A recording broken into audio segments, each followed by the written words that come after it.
All right, everybody, I'm going to call this city study session of Monday, January 13th order. Please all rise for the Pledge of Allegiance. I pledge allegiance to the flag of the United States of America and to the republic for which it stands, one nation, under God, indivisible, with liberty and justice for all. And as always, we begin by acknowledging that the land on which we gather is the territory of the Ottawa and Chippewa peoples who have stewarded the land for generations. Thank you for your strength and resilience in protecting this land and inspiring us to uphold our responsibilities to do the same.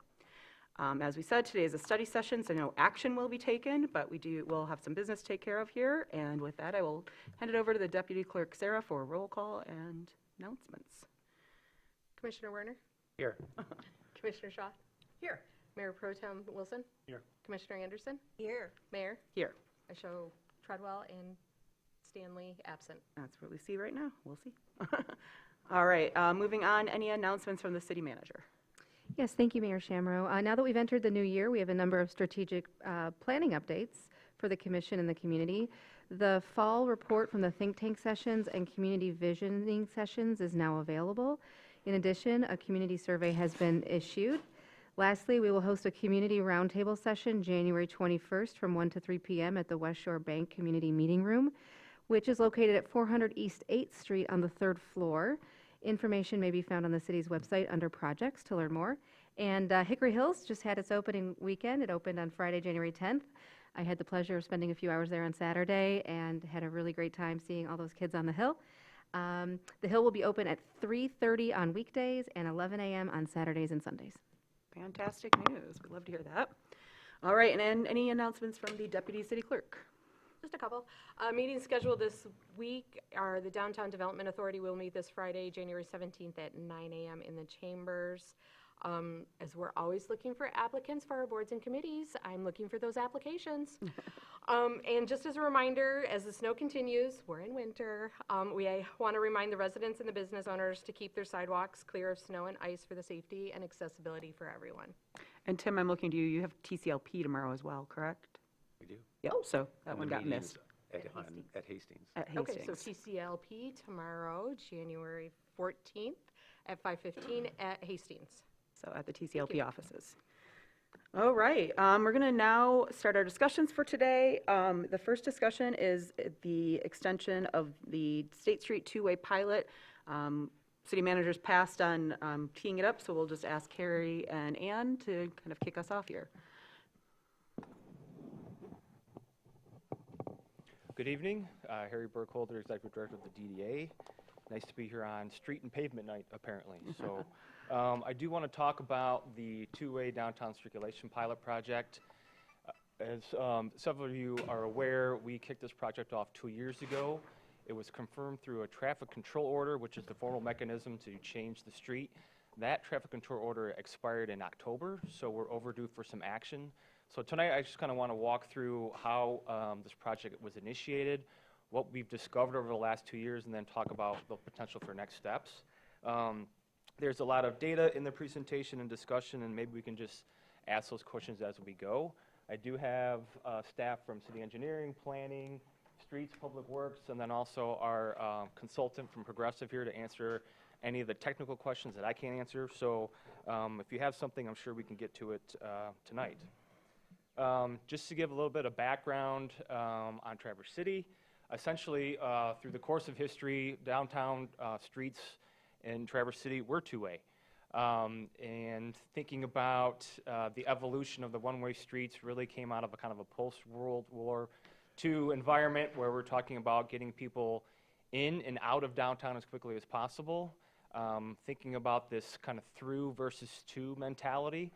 And in 1967, the city transitioned Front Street and Pine Street and State and Boardman from two-way to one-way operation. It's been that way ever since. So we have a long history of both two-way traffic within the city, but as you can see, since 1967, quite a bit of history with the two-way traffic. Part of the impetus of this project I'll talk about is kind of a new thinking about that transportation thinking, that to versus through. and how we move forward. This conversation on street configuration really started in 2020 when we had closed Front Street for the summer of the pandemic, and we had made the State Street section between Park and Cass as one way to help alleviate some of that traffic congestion associated with that street closure. That was fairly well received. I think anything that was done to mitigate the impacts of COVID was well received. But it got, I think, the DDA, and I think it got a lot of people in the city thinking about what are those opportunities for looking at traffic configuration throughout the downtown. Then in 2021, the DDA and the city worked on a design initiative for East Front Street. So that was a project that was been in the discussion from the DDA for quite some time, essentially looking at how are we going to reimagine East Front Street. It's the last street within downtown to have any streetscaping improvements. If you go down East Front today, there's hardly any street trees. There's none of the decorative bricking, wide sidewalks, all of the candy cane lights. This was the last street to have any kind of treatment. So we had started that process to look at what East Front Street might be in the future. And we had come up with several alternatives, which we did not settle on, but we had a lot of good discussion about what that might be. Part of the discussion was, well, what does East Front Street look like once you go west of Boardman? Because east of Boardman, it's two-way, but west of Boardman, it's one-way. So if we're looking at that kind of street in the entirety, do we want to consider opportunities to have two-way traffic on that portion of Front Street? That conversation evolved over time. In addition to the actual kind of streetscaping design process unto itself. That included a lot of civic engagement, public meetings, surveys to try to get to a potential vision for that stretch of Front Street. As part of that conversation, we did work with Progressive to talk about what it might look like to change circulation patterns throughout the downtown. So there was a subcommittee created by the DDA that started to look at some of the data collection that had already been done by the city as it relates to this topic, facilitated some public engagement, had some public meetings, looked at different alternatives to see what a pilot might look like, very much working with city stakeholders in terms of the folks that work on streets on a day-to-day basis, so the city engineering department, public works department, and both elected and appointed officials. We looked at the cost of what a transition might look like from one-way to two-way. And then we also looked at some case studies and some historical examples of this kind of transition, not only in the state of Michigan, but also nationwide. You'll see at the bottom, the bullet point talks about a recommendation, and that's ultimately what happened. After a lot of consideration about a different approach to this pilot, we had looked at, is it a pilot something we want to try with all downtown streets? Or this hybrid approach, which is essentially what was ended up decided, that we would have Front Street remain the one-way traffic, but we would look at the two-way traffic on Boardman, State, and Pine. Looking at the larger goals of what that might include, again, thinking of more of a two approach to traffic and circulation versus a through approach. It's kind of the umbrella theme. But also are there ways that we can support pedestrian movement and safety along State Street, Boardman, and Pine, enhance the public realm, the public spaces around those streets, and then really slow speed of vehicles. If you had to look at a hierarchy of what are the main points that we're trying to do, reducing speed was a big one because it also, in effect, then increases safety and enhances those public spaces. There's no question that when we see vital streets, we see vital economic development around it. Being in a downtown, we are very much interested in private investment on State Street, just like we do on Front Street. So this vision of density, both commercial, residential, within the downtown area, I think is applicable to all streets. And there's a lot of case studies in history that shows that this kind of investment does spur economic development. So that was very much on our minds. And then also providing that greater connectivity to the existing grid system. Obviously, the downtown and all of Traverse City functions and operates for vehicle movement better when we have the complete grid, which we have. Well, we have these exceptions, again, on State and Front, but we also have those on 7th and 8th. So looking at ways that we can better connect with that entire grid. There's also some practical considerations that we had discussed as part of that process. We're aware that several of the existing traffic signals, especially in the downtown, are reaching the end of their lifespan and eventually will need to be replaced. And so if we're going to replace those and have this conversation, there's different costs associated with different types of traffic signals. If they're two-way traffic or one-way traffic, that does have some impact on the type of signal that is placed. So there's practical considerations about moving forward with this in terms of that feature infrastructure needs. And then again, looking at the larger system itself, if we're going to do modifications to other streets, how does a one-way and two-way impact future designs, but also the egress of many of the different businesses and public facilities like the Hardy Parking Garage within the downtown, kind of figuring out what kind of direction traffic will need will impact the future of those developments as well.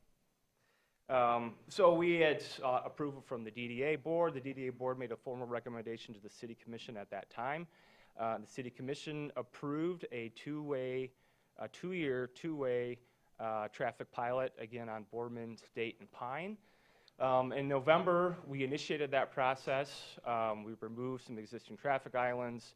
We modified some traffic signals, created some new pavement markings and signs, and then we also modified the egress to the Hardy Parking Garage. So we made some investment, not only financially, but also with the support of staff. And then we also started doing some data collection and analysis as part of that process. Kicking off this process, we noted that we wanted to make it an iterative process where we have the initial idea of what we want to do. We plan for that idea. How are we going to make it work? What are the investments that are needed to make that happen? What are the requirements that are needed to happen? How are we going to analyze and then collect the data associated with the project that we're doing? Then we implement that project, and then we observe. How is that project working? Not only just observing it with our eyes, but also looking at some of the data and then also some of the civic engagement that we've done as part of the process. And so that is a circular process. So that iteration goes throughout the duration of the two-year pilot. After our initial round of modifications, based on feedback and based on some of our observations, we made additional changes to the roadway, especially around that Pine Street curve and some of the other pavement markings within the street. We also painted the bump outs at Boardman, at Pine through the Arts Commission. So we've made kind of initial set of changes, and then over the course of the years, we've made some iterative changes as well. We also made a pledge that we would collect data and do outreach as part of this project. So working with our consultant partner, we have worked to collect the data that you see here on the screen, essentially vehicular movement, pedestrian movement, vehicle speed, traffic volume, bicycle activity, parking utilization, and then vehicular crashes. And we do that over a 24-hour period through a Thursday through a Saturday, 4 times a year. So we've done that for the last 2 years during those cycles. And those were done at certain times to kind of see the seasonality of what we have in terms of downtown traffic, and also some of them touch some of the downtown events, because we know that circulation moves under normal circumstances, but when we have large events like the Cherry Festival, we have unique circumstances. So trying to get a better sense of that. And we also established a committee on this topic that met bi-weekly and then bi-monthly for the first about 1.5 years of this project. That included staff from the DDA, all the staff from the city that I mentioned, but also Beta and parking to kind of get a better sense of how it's working on a week-to-week basis. Kicking this project off in November, we went right into winter, and I know that was a big consideration as part of this project, is how we were removing snow on a two-way operation versus a one-way operation, which had been the norm for many, many years. So that kind of weekly or bi-weekly meeting was very important to get feedback from everybody and then helped form the iterative process and those changes that we made. We also did some community outreach. We had a direct email pertaining to this project where you could submit specific questions and or comments to city and DDA staff about the project. And I think we had close to 50 emails within the first couple months of this project. Be honest with you, several emails where this is the worst project ever, please go back to one way. Several emails that said, you know, I don't like this element, but if you tweaked it this way, it might enhance it. And others that were supportive but also offer tweaks. So we got a wide variety of responses from that email. I would say after the first 3 months, we really stopped getting emails. So we got a lot of people who gave their feedback. We made some of those changes, and then I wouldn't say it was radio silence, but we didn't get a lot of emails for quite some time. As we've noted in the memo, once the second phase of this past summer's Grandview Parkway project was underway, we started to get more emails about the traffic volume and some of those left-hand turns, which we'll talk about here in a minute. We also did a neighborhood survey, the Boardman neighborhood survey, noting that that neighborhood perhaps has the most direct impact to the changes on State Street. That was done through a postcard that was emailed to 180 resident or households within the neighborhood. We only received 24 responses, but the feedback we received was really good. I had several specific questions about how do you think that this project, or what are your concerns about this project and how it impacts you, and we got several good responses. Again, a mix of, yes, this is good, but if you tweaked it this way, I think it would be better, or it's not as well received as we would have hoped, but if you made some tweaks, we think you could do with this better as well. So again, a mixed bag of a lot of those different thoughts about how that could be done. All of these investments, by the way, in terms of the actual physical improvements and some of the work included as part of the engagement, was all funded through the TIF 97. And you can see the estimate here on the screen as to what we spent so far. So in terms of the data, and again, I'm going to ask our team to step up if they want to add any nuance or have any specific questions. So as we talked about, one of the largest goals was to slow vehicle traffic. And I think what we can say after 2 years is that that's definitely happened. It's not a huge, dramatic slowing of traffic, but as I said, this is an iterative process not only for this two-way, but it's an iterative process of traffic as we move forward throughout the city. We were averaging about 22 miles per hour. At the beginning of this project, we're down to 20. If we look at Front Street, I think we're in the range of 18, so we got room to grow, or room to slow, I should say. But it's progress in terms of slowing down traffic.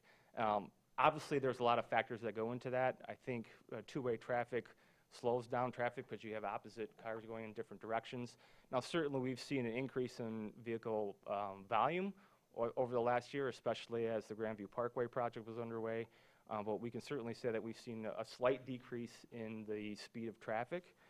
We've also seen better compliance with the actual speed limit. So 22% of drivers travel faster than 25 miles per hour under one-way operation, compared to just 7% and 9% over the last 2 years. So we had more people kind of speeding through on one-way, and as someone who did a lot of work in our DDA office, I can tell you we've seen a lot of people that used to like just sprint off of Park Street to Boardman as fast as they can.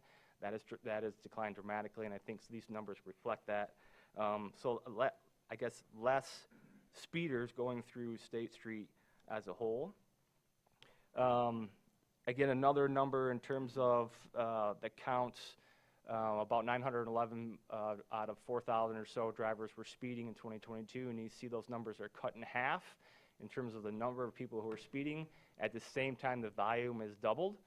So we have more cars, which may also be, helping to reduce the speed, but the numbers are pretty substantial in terms of the drivers that are going faster than we'd like. You can see the numbers at the bottom of the slide in terms of the numbers of people driving over 35 miles per hour in 22, then 23 and 24.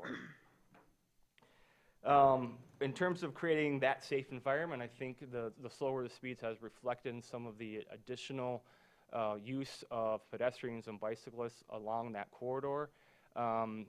We've seen certainly a lower number of crashes between those periods.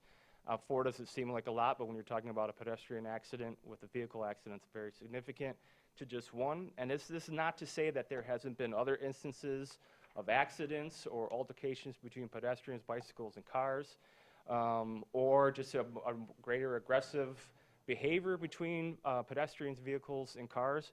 But in terms of a data point that we could collect outside of someone's email, this is the data that we're going by. So I want to just caveat that this by no means is a full picture of that interchange between pedestrians, bicycles, and vehicles, but it does demonstrate a little bit of safer conditions in terms of that roadway. We have seen kind of a reshifting or a recalibration in terms of how non-motorized activity has increased. We've seen actually greater increase in those activities in the morning, but we actually saw greater non-motorized activity in the evening hours when it was one-way operation. And I don't have a great explanation for why that is, Chris. I don't know if you want to add any nuance to that, but I think overall since the pandemic, we've seen that pedestrian activity has been reduced in communities across the United States. But this kind of just demonstrates, at least based on the data that we've collected, the times that has happened. At a minimum, we do have seen an increase in that pedestrian activity at certain times of the day. In terms of the public realm, when we look at kind of curb to curb, but we also look at building front to building front, how do we enhance that space or make it more pedestrian friendly? One of the things that we have looked at is the parking revenue within State Street along this entire corridor, thinking that more parked cars means you have more people getting out of those cars and walking on those streets. We certainly have seen an increase in parking revenue compared to the 22 and 23. That's not related to different rates, that's just related to the actual use itself. We did see more modest increases in parking revenue on Front Street, but I think you can see a lot more. And that, in talking with Nicole in the parking department, I think there's a greater utilization of parking on State Street than there ever has been. Some of that is related to the availability of that traffic. Some of it is related to there's just more development on State Street as well. As I mentioned before, part of this project was looking at the private investment, especially of those underdeveloped commercial areas. And frankly, there's not a great way to calculate this. I think there's a lot of factors that go into this. So it's not just one-way or two-way traffic. It's looking at site redevelopment, inflation, and a number of other economic factors that go beyond just the roadway operations. We can see, though, that tax revenue along this stretch is higher than it was, and compared to along with Front Street. So we only want to include this because it's a data point, but it's a lot of nuance and a very much more complex estimate that we're looking at in terms of economic development. I would say if you go up and down Pine Street and State Street, there is more development happening along those corridors. Some of that was already in the works before this pilot started, but we have seen an increase in those underdeveloped commercial areas. I think when we look at the traffic volumes around State Street, we can see that they're being used at different intersections more than they were prior to the pilot.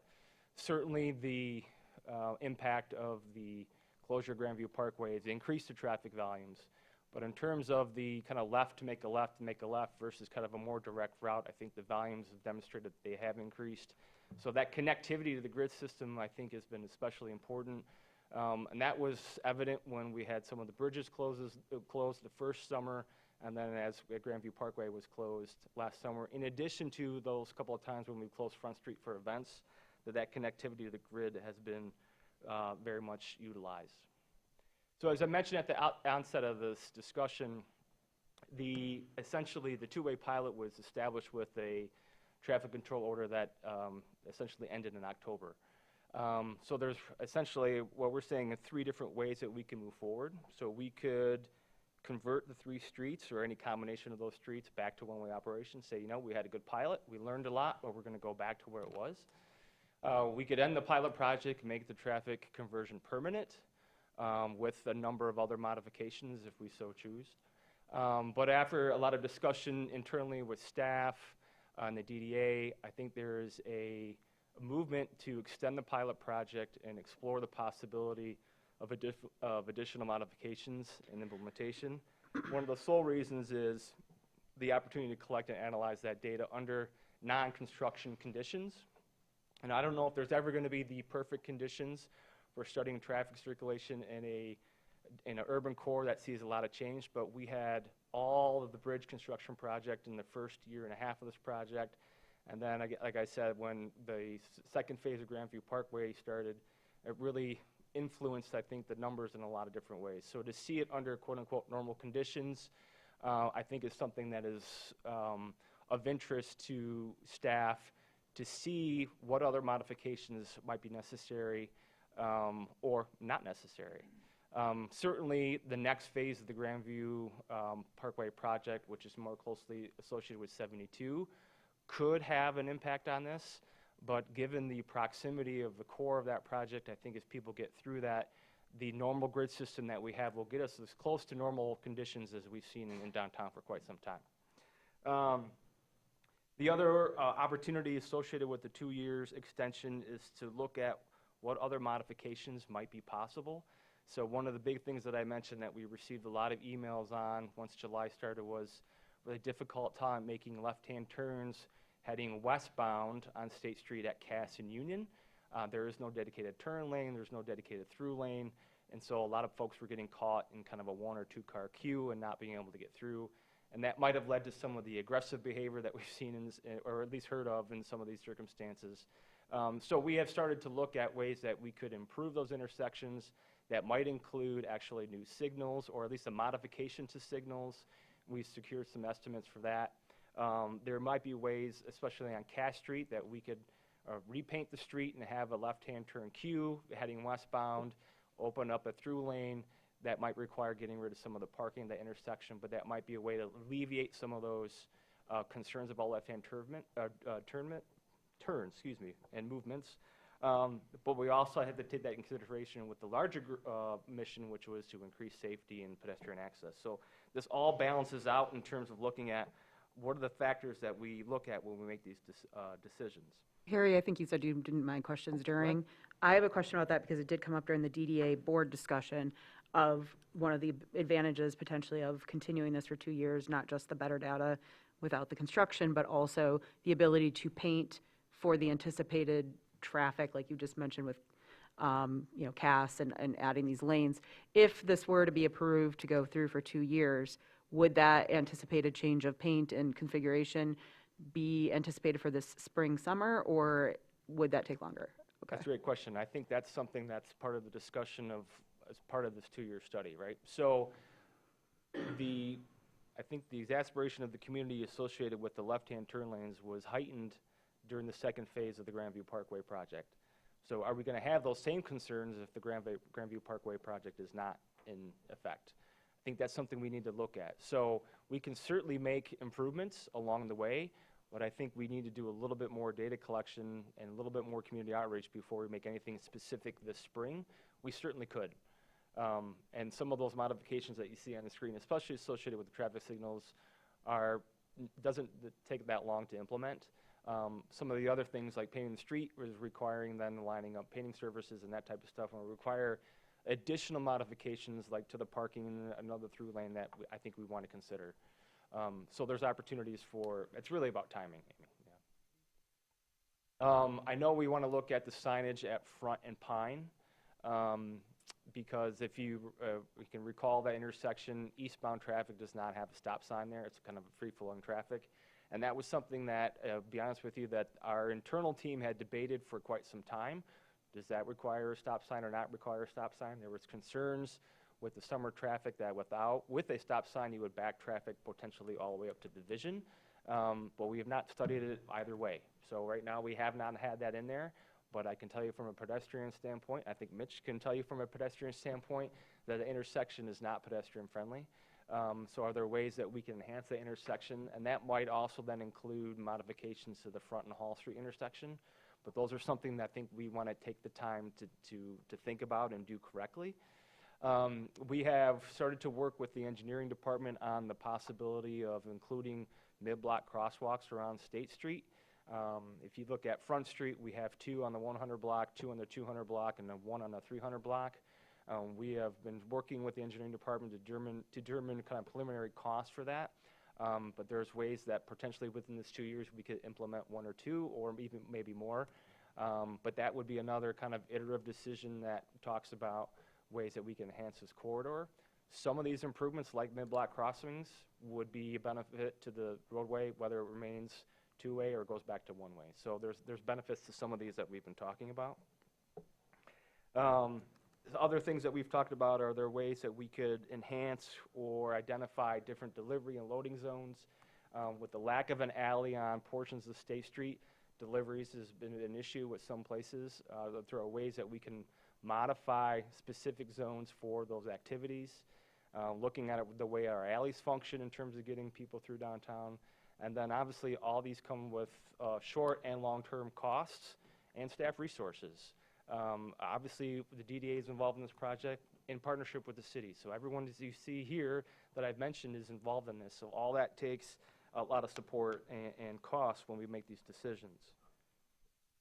The other thing that's been, I'm sure, a hot topic for most of you and getting emails is what about Front Street? So in the conversation about the potential extension of the pilot project, there's been a lot of discussion about the traffic volumes associated with eastbound traffic and westbound traffic. You can see on the map, and I'm sure you've experienced, we essentially have 3 lanes of traffic that go westbound and 1 that goes eastbound. That really doesn't live up to the kind of true grid system that we've talked about. So it creates an imbalance in terms of that network. And so there's been a lot of discussion about, well, what would happen if we did make Front Street two-way? How does that impact State Street and vice versa? And I think this potential extension allows us to evaluate that. What would be the requirements for making such a change? I think we need to do a lot more modeling. I think the financial estimates about what that would cost in terms of signalization, painting, those are all work that needs to be done. Certainly, the significance of Front Street would require additional outreach engagement, not only with business and property owners downtown, but with the entire community.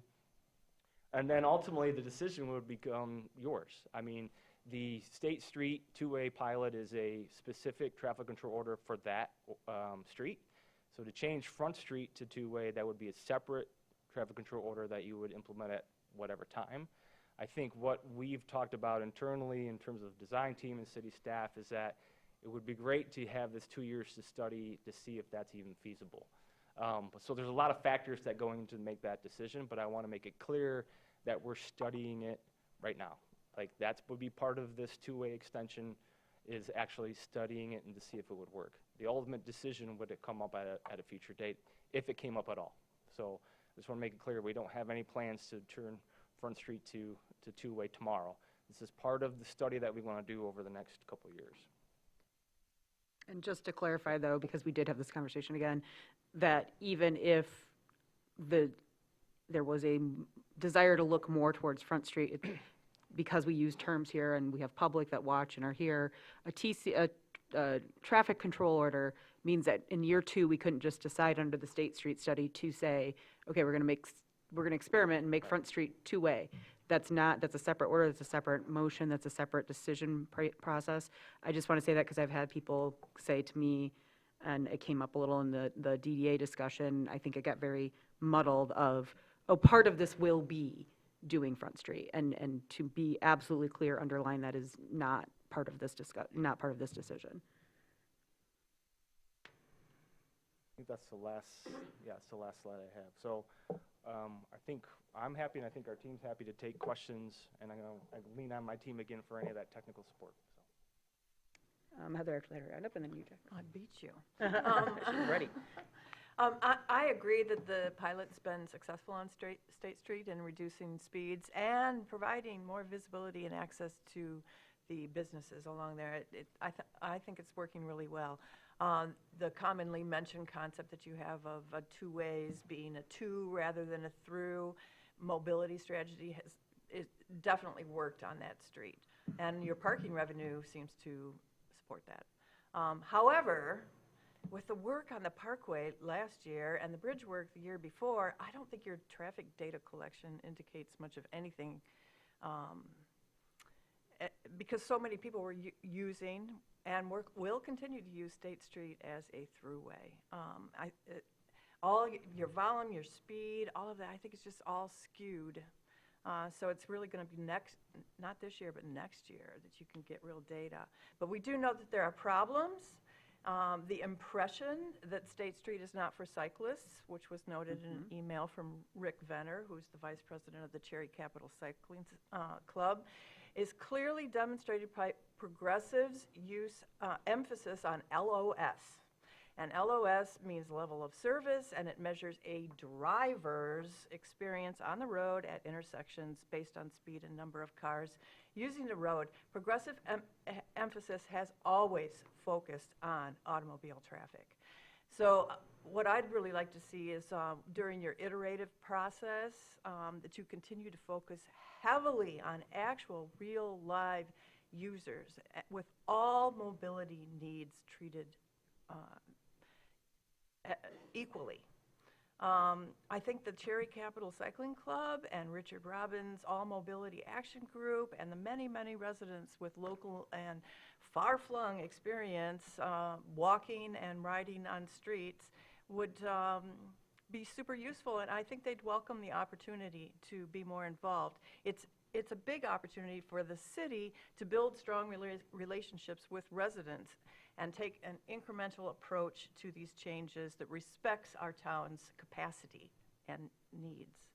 QR codes, for example, posted on State Street where you could get firsthand, in-the-minute feedback on what's working and what's not working might bring in a lot more observations than emails and postcards. Is playing with paint really all that terribly difficult? Because it seems to me that that's a really easy way to try things, and if they don't work, you take the paint up and you try something else. But as for traffic modifications, again, I don't think you're going to get any solid data on how many people are going to really want to turn left off State onto Cass, not this year, but next year. I mean, I think it's really going to change. I'll talk about Front Street later, but that's what I've got to say about State Street. I'm supportive of the continuation of the pilot. Thanks, Heather. Jackie, you had your hand up. I wanted to understand a little bit more about the to versus through, and how do we measure that? How do we know about destinations downtown versus use of both Front and State as throughways? I noticed that apparently our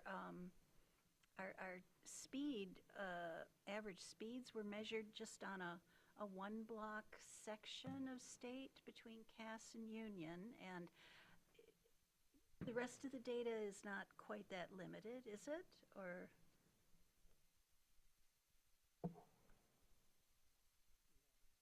Good evening, Commissioners. Chris Saul with Progressive Companies. Thank you for the question. The speed studies are done in a spot location. The traffic volumes are also done in specific locations using the tubes, which we lay across the road, and then using cameras, which observe intersections. I don't think the map was included, but I think it's been shared before, where you see all the different points that we collect data at the 4 different times throughout the year. That includes 2 locations for speed, and then all those other locations for vehicles, pedestrians, and cyclists. thank you. I also have to second Heather's concerns about bicyclist safety and our priority for that within the planning. And then my final question would be, what do we gain from a 2-year extension versus a 1-year extension, other than the ability to study and evaluate the two-way Front Street option? I think it's just additional time and data, right? So when we did this pilot project initially, we were anticipating some concerns with snow removal. We didn't have really much snow removal last year. So the additional time gives us essentially 4 seasons twice over to observe how this thing is working. So it's just a matter of additional qualitative data that would give us a better feel about how this is working. It could certainly go another year if that was the decision to move forward, but it was the decision of the design team and others that 2 years would give us the opportunity to get that additional data, and it would probably take 2 years to kind of figure out if Front Street was part of the equation moving forward. And really quick, I just want to, and then Tim, I do see, the 2 cents on the data there. A couple of members of the DDA board that were there when they voted, because this was voted, the 2A extension was voted through the DDA first, did mention Front Street, but a lot of the conversation revolved around wanting that more data. Like Heather pointed out, we're coming out of a major construction that pushed unusual traffic on there, having a couple years to look at back side to side. I know that was part of the conversation as well. So, Front Street's been thrown around. We all have that conversation later, but I do think that there was an acknowledgement that the data isn't necessarily average. Yeah. And I So. think, just to add to that, I think there was a lot of discussion through the design team as at what point does an extension become, permanency by default? And I think there was definitely a desire through internal staff that the 2 years would give us enough to make a firm decision, so. And thanks, Tim, for letting me do my 2 cents. Go ahead. Yeah, mine's really just a comment because I've made it clear in the past how I feel about this, but a slightly different argument tonight for me, and that is that I agree with Commissioner Shaw, though I'm not as positive about it as her, but that the data as far as automobiles and their motion is inconclusive at best. Statistically, it doesn't really show anything. For pedestrians and cyclists, I think it's actually slightly to the negative. And so as a community, we've spent over $250,000, and we can't really make an informed decision because we don't have enough data or the data is inconclusive. So to me, like why spend more money? Because now we're at the point where it's really just a popularity contest. Some people like two-way, some people like one-way. And so to spend more money and to extend this longer is emblematic, I think, of what transpired in November. The people weighed in. That was some real public feedback. And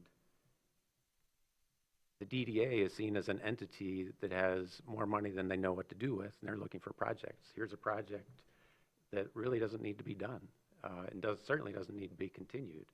And you're just digging the hole deeper for the DDA. I'm not a marketing person, but I would like to think that the DDA should be trying to win hearts and minds in the community, repair the brand. And this isn't going to do it by extending this project. Like, go find, I don't have the whiz-bang answers, but talk to the community. Find some whiz-bang thing that'll make people that live in Traverse Heights, base of the peninsula, wherever it might be, love the DDA. Like, wow, you mean the DDA did this? This is amazing. Nobody's going to say this is amazing. They might like it because they can get to where they're going 30 seconds faster, but they're not going to change their minds about the DDA and TIF, based on extending this project. So I know that kind of sounds like a rant, but I'm not going to critique, what was shown here and such. I could spend an hour going into how poorly this is done, but it's just not worth the time because the high-level issue is that the DDA continues just to waste the community's money. Thanks. Thank you, Commissioner Warner. I just wanted to kind of chime in on actually Commissioner Shaw's point, and the reason why I asked my question that I did is having lived here my whole life, having worked for many businesses downtown, I see the two-way of state having really slowed things down / getting more engagement on State Street. But the reason why I asked about the painting is, and I mentioned this in the DDA meeting as well, that without that change, we won't know how the bike lanes can function. We need functional bike lanes there. That was part of it.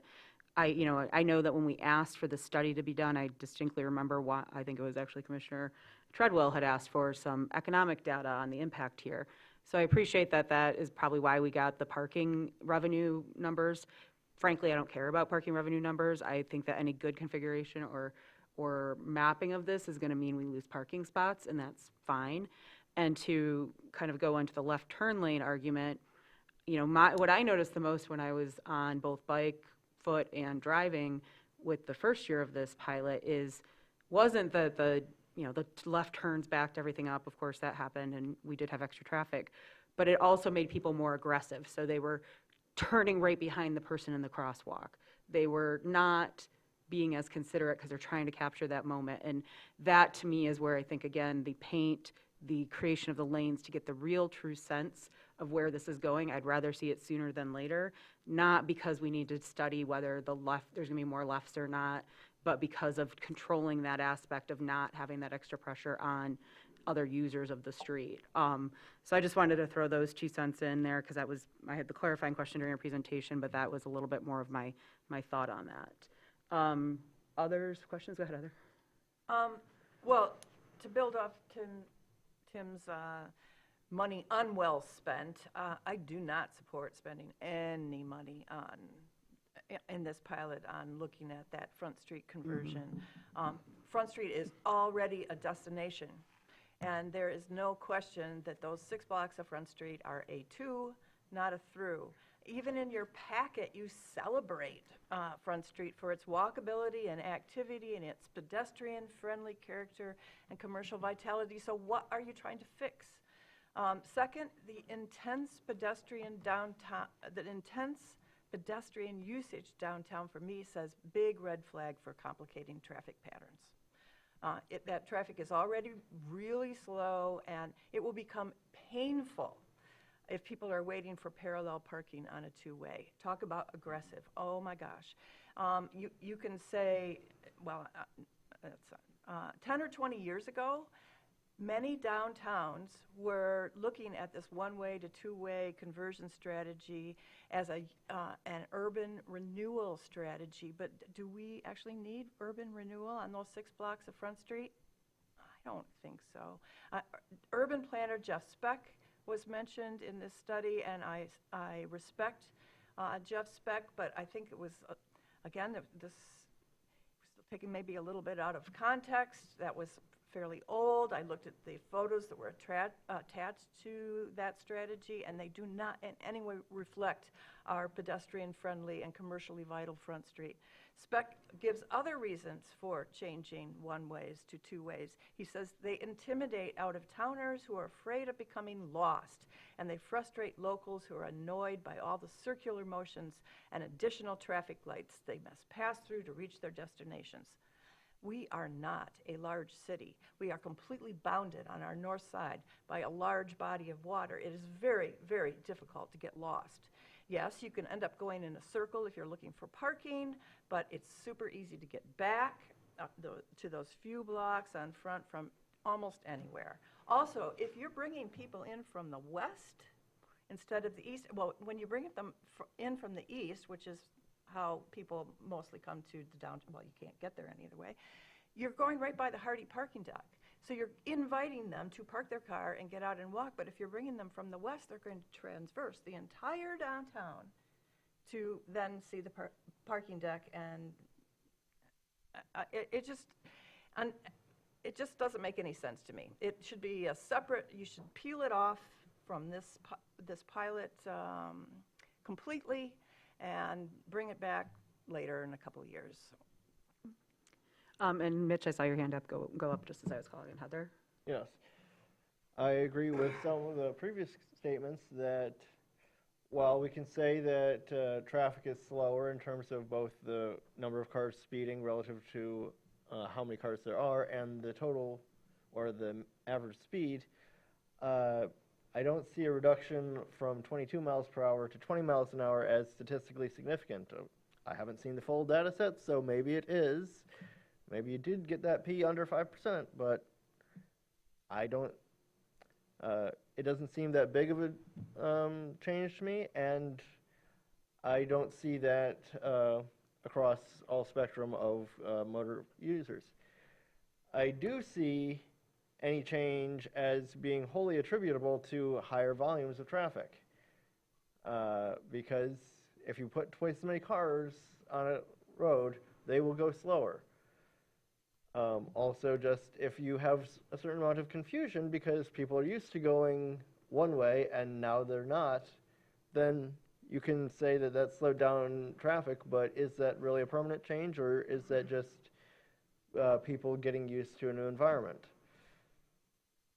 I can say, as a pedestrian and bike user, that it's not just the Pine and Front intersection. Yes, that was a case of I got hit because some car didn't stop fully and look both ways.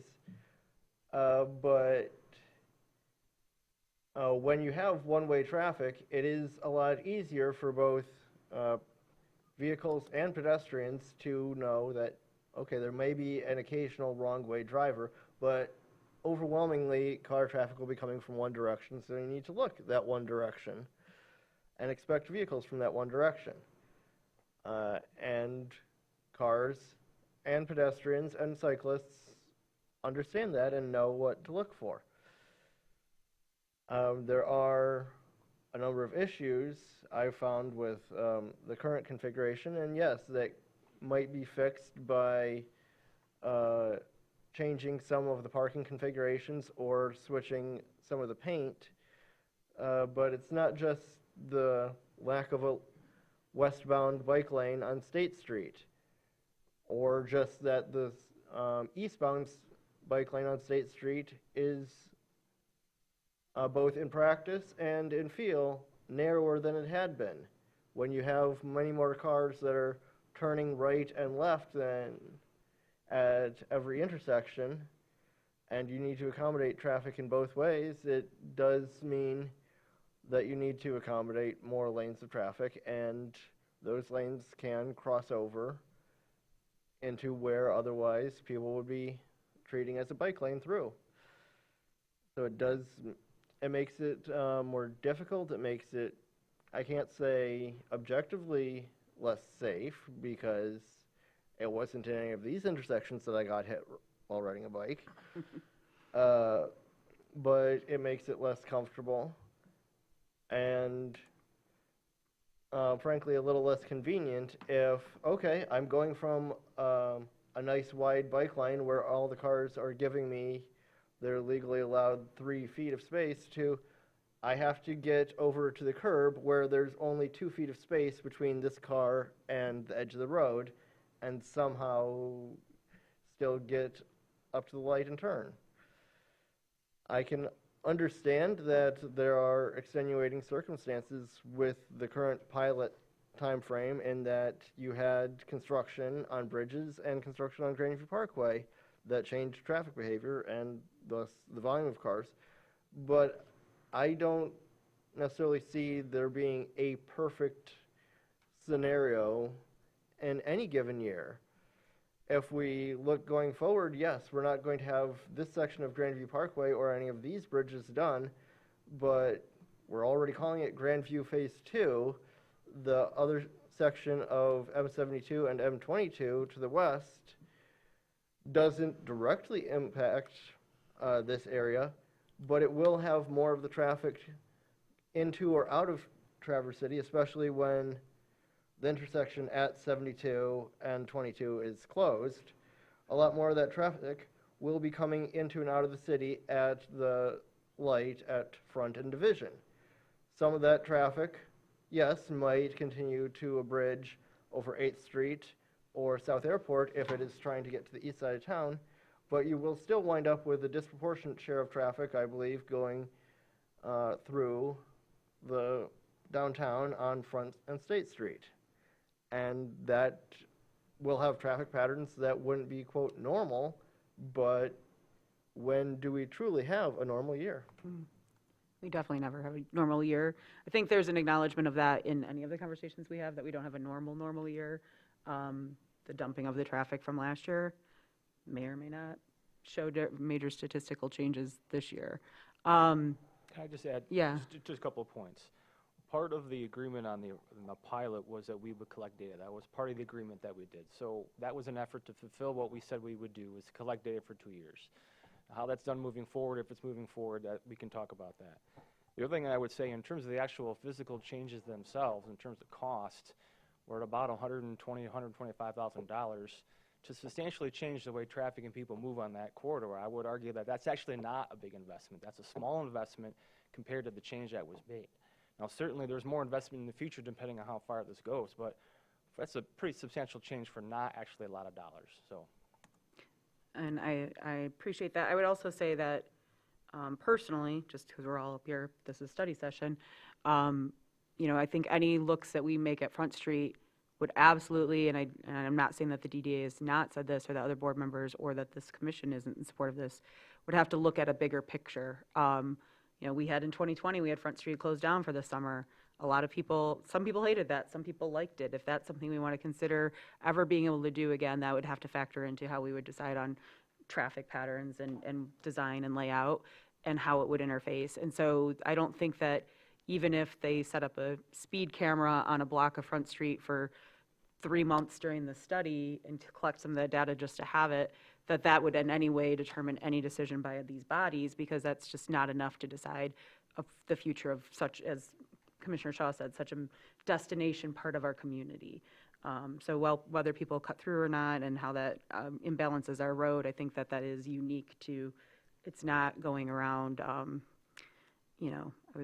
it's not going around certain main arteries to just move people to different office buildings. It is actually a street and a destination. So I'm not saying that I think the DDA is proposing that, but I would also say that to the public, I don't think that any of us up here are thinking, oh, wow, it looks like it would be great if we had 2 ways on both streets. Let's just change it. I really don't see any of these bodies. And I agree with Commissioner Anderson's adamant head shaking no, that I don't think that would ever be where we would land with any of this either. So, did anybody else have questions right now? Go ahead, Jackie. Well, this is a process question, Harry. I just wondered about the work that the DDA has been doing with the city design team, and what authority of the city does the design team represent? How have you been collaborating?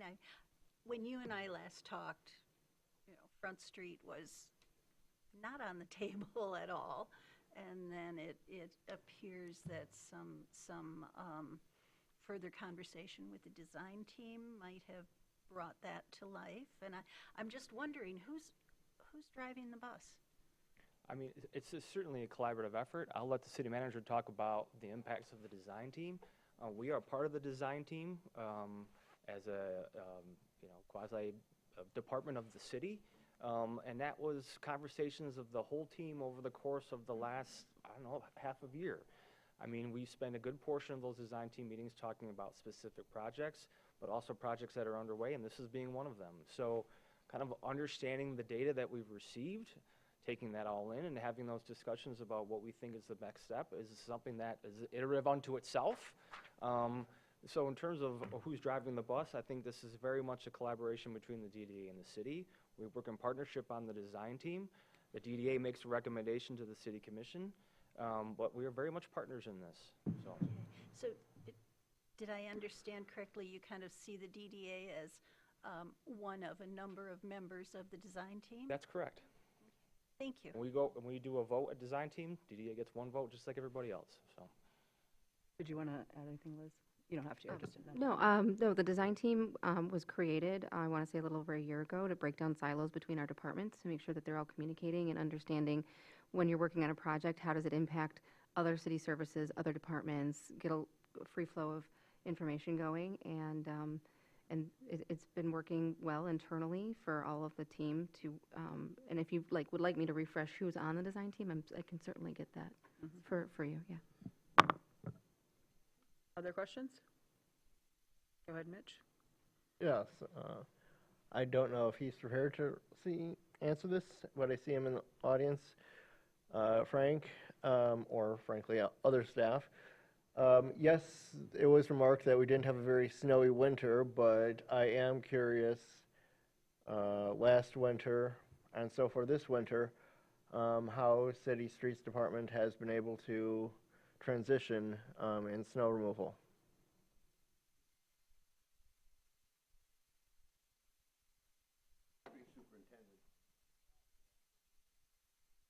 Great.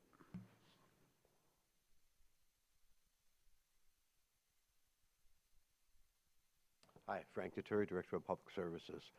Chris can give you details on how the actual practice of maintaining of the street has changed or not. We really haven't had.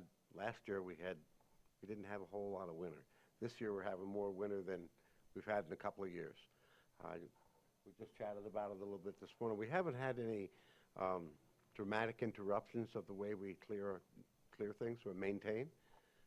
We haven't had a really big storm. If we really haven't had one of those storms where we have 16 or 18 inches where everything has to be moved out of town, including any vehicles that are parked along along the sides that need to be moved for clearing. In those cases, we contact the Traverse City Police Department. We work with them. but I can't think of anything that sticks out particular right yet with the volumes that we've had that's been difficult, overly difficult to handle for maintenance. Chris, would you like to come up and say that? Can I just ask a quick follow-up while we're bringing up the expert here? The 16 to 18 inches, having been a lifelong resident here, even I know that's kind of a rarity. Would you say that on average, we know that the last 10, 15 years have been not average and will probably continue to not be, but for climate reasons, like, is that a once-a-year event previously, or kind of what people talk about is that it happens every couple of years? And that can be part of this answer, but if you've got a good answer coming up that satisfies us 98% of the time, I also don't think we need to send people to track down extra data, but we would appreciate it if it's more often. So if he wants to come up and address it for the general question, I'm just curious how frequently we get those. Sure, and we could actually look back in our records and see how often we've had full call-outs with a large amount of snow, too. If that's something that you'd like to hear before we make a decision, we can provide that data. I was just looking for a ballpark. But if anybody else wants it.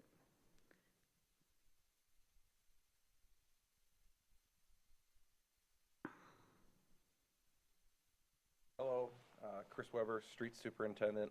It's my first time up here, so pardon if I'm a little nervous. As far as it really hasn't hindered our operation at all. Like he said, we haven't had significant snowfalls. We shoot to be done between 6 and 7 a.m. In the last couple of years, we've had some times where we've ran late, 8:30. We really noticed the traffic start coming in at about 6 o'clock, but nothing that really had stopped us. The thing that had really slowed us down was breakdowns, was really what had put us behind, not the amount of snowfall or any additional traffic that had really slowed our operation down. But yeah, nothing significant, but we haven't had a really significant snowfall since it's been in place. Okay. Do you have more questions, Mitch? No. Okay. Add to that context, as part of that kind of bi-weekly, bi-monthly meetings that we had with internal staff, we did look at other alternatives in case we do get one of these big storms. That are there ways that you could close the street for a small period of time in the morning. So we have looked at different ways that we could essentially, the city and the streets department could remove snow in an expedited manner if we have such a storm. So I think there's different ways that we could attack that problem if it did happen.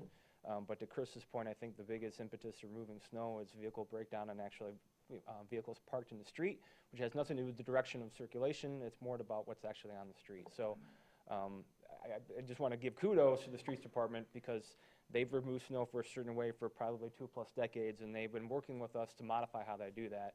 And I think the proof is in the pudding over the last couple of years. So, okay. Other questions? In general? Well, good job, Chris, on your first time up there. You did great. Oh, Mitch. Yeah, I can say that I appreciate the data that's been presented so far, but frankly, I would like to see data that I'm not sure how feasible it is to actually answer some of these questions about if we're trying to improve circulation, answering the question of how many of the cars that are traveling through our downtown are actually traveling through without stopping or are stopping at some point in there. What is the average distance that somebody is walking from where they park to where their destination is downtown? And are they parking once or moving their car while they're still in the downtown? I suppose we could monitor how much emissions are, but through air quality monitors, but again, that's determined a lot by the volume of traffic rather than how smoothly traffic is moving versus stopping and starting.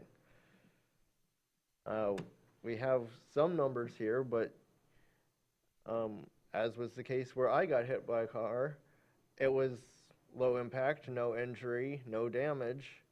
I am undoubtedly not the only person in such a scenario. There are plenty of cases where there might be contact, there might be just a miscommunication that results in somebody, a pedestrian, cyclist, or a motorist, making an awkward turn or starting and stopping, but that's not necessarily captured in any way, shape, or form by the data that we have. I'm going to say, and because this has been brought up a couple times from my perspective, because this is everybody's 2 cents that we're looking for as we go forward with information, I'm not as concerned, frankly, if it's making people stop on State Street or not.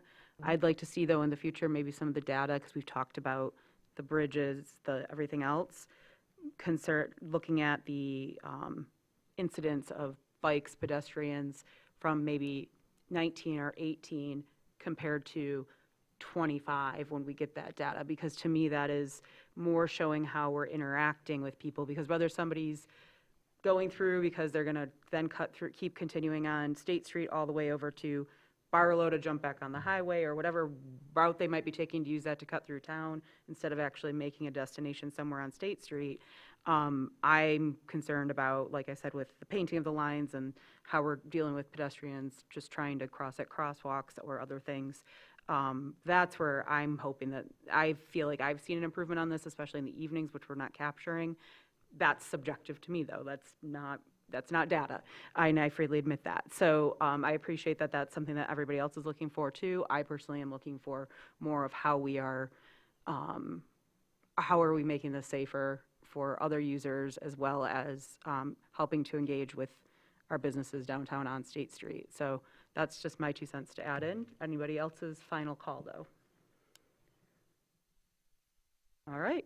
I think everybody gave you, I thought, lots of really good comments here, lots of good feedback, lots of good questions. So I appreciate that. Anything else you wanted to say, Harry, before you take off? Any clarifications? I would just say, so in terms of the data collection, there's some data we just don't have. It wasn't collected before we started this project, and some of that pedestrian movement is some of the data that we don't have. So comparing like kind of pre-21 to the last couple of years is going to prove to be difficult. It doesn't say that we can look at the data that we have, but to my understanding, we don't have those pedestrian counts for this roadway. Well, more than, sorry, just to clarify, more than the pedestrian counts, like you had that there was one incident between a car and a pedestrian. I would think the police department would be able to provide that information. That's kind of what I'm more vaguely looking for, so. The last thing I would say is, I think thinking about this from the 10,000-foot view at the end of the day is, do we believe that two-way traffic is making our streets safer? Are we slowing traffic? Because we could do 2 years of study and 2 years of study and 2 years of study.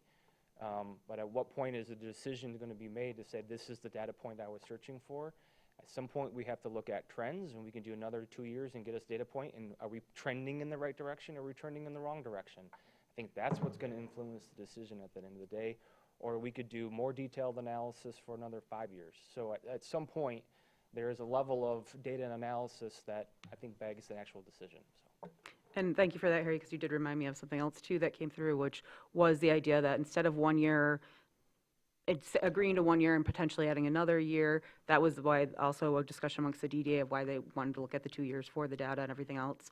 I guess I would say maybe to both you, Harry, and to Lauren and the clerk's staff is perhaps some of the language, if this does come back to us for a 2-year vote, would be that the traffic order expires at the end of that 2 years no matter what. So that does kind of force the next commission to either kind of really assess where we're at with that and make a decision, or have to go through the process of a whole new traffic order and other information that maybe would kind of make that feel a little bit more final. I don't feel like anybody in either of these bodies is looking at this as a way to kick the can down the road for 5 more years, but maybe something like that enshrined in whatever moves forward, if it does, would help us to really allow staff to know that that's the intention without worrying that in a year and a half we're going to be talking about extending it again.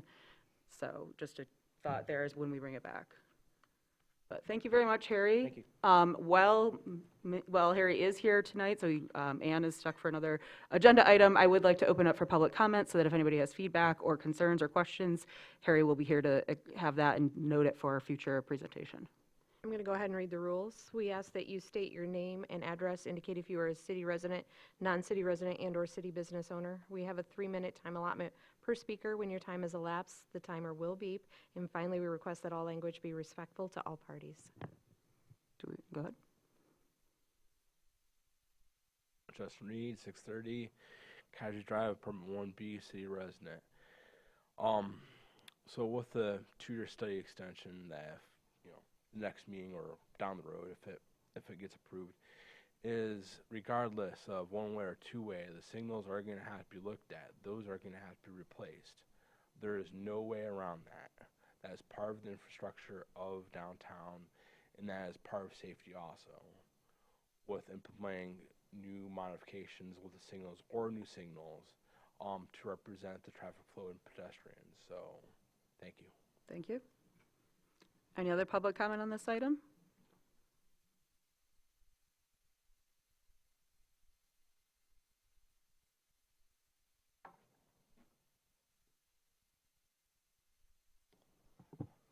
Hello, Bob Otwell, 525 Washington Street. I'm a city resident. My wife Laura and I also sent in an email to you guys with some specifics, but I guess I'd like to talk a little bit more about process, as a few people have mentioned. The recently adopted Mobility Action Plan shows State Street as a proposed vision bike network. And so I was glad at least a few city commissioners brought up the idea that we're not really looking at bikes in this process, and I guess I wish we would. The mobility plan also talks about how projects should move forward. In the past, it's always been, and this is what the plan says, the city staff provides preliminary design, and I guess this is maybe the design team that is something new that you talked about. And then historically, in the plan visions that the planning commission, who are the architects of the city, then review the plans and get citizen input. I'm just not sure, at least, tonight or what you guys are talking about, if there's really been citizen input on what are we talking about? What kinds of plans are we talking about? I haven't heard, doesn't seem to be any plans for bikes. And yet this is part of the mobility plan for bikes down State Street. So, I think we can solve the frustrated left turn problem. Engineers are pretty good at designing intersections, but maybe we should try some kind of protected bike lane or cycle track. So let's try something. If we're going to go ahead, let's try something that will give us some information going forward. Not just fix an intersection for left-turning vehicles, which my wife almost got hit by a frustrated left-turning vehicle right in front of the post office, crossing legally, and the left turn. She was walking her dog. She doesn't think the car ever saw her, and she kind of ran out of the way, and it kept going and never slowed down. So this plan has created some frustration, but a lot of drivers are frustrated anyway. So anyway, but I guess I would like to go back to that sort of the planning commission be involved in these projects, because I think they have a lot of expertise, and I think that's the place for these details to be talked about and to move forward on. So thank you. Thank you, Bob. Any other public comment?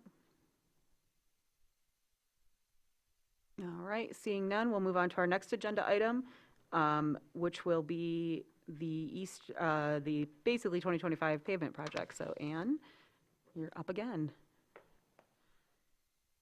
I should say your work is up again. Good evening. Give me 1 second to get organized here.